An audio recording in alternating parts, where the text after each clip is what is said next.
9 out of 10 times, if I walk into a patient's room, I will be assumed to be the nurse, which honestly is insulting to nurses. Today is Florence Nightingale's birthday and the end of Nurses Week, so with that, let me tell you some things about nurses. The word nurse comes from the Latin word nutrir, which means to nourish. It comes from the whole premise of wet nurses, a woman hired to feed another woman's child. Showing that from the beginning, nurses were literally giving their bodies to take care of others. Honestly, that hasn't changed because here's what I see every day. While balancing the endless mathematics of titrating drips, figuring out which ones go together and which ones don't, seeing and understanding the plan, but helping adapt it for every patient because they see the practical aspects that others miss. Spending hours with patients and their families when we as doctors only have a limited amount of time to see each. This amount of checks they have to do to meet their metrics, the cleaning, the rotating, the occasional CPR, and so much more. They'll find the time and energy to take care of everyone around them. They'll figure out some other small detail about their patient just so they can make their lives better. Of times that I've seen nurses spend their own money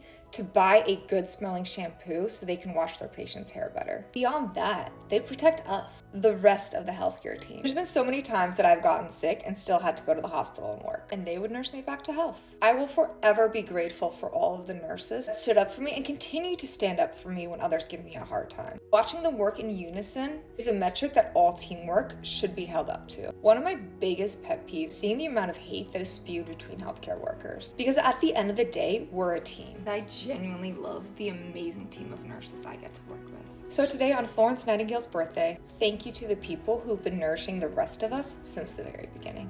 XOXO.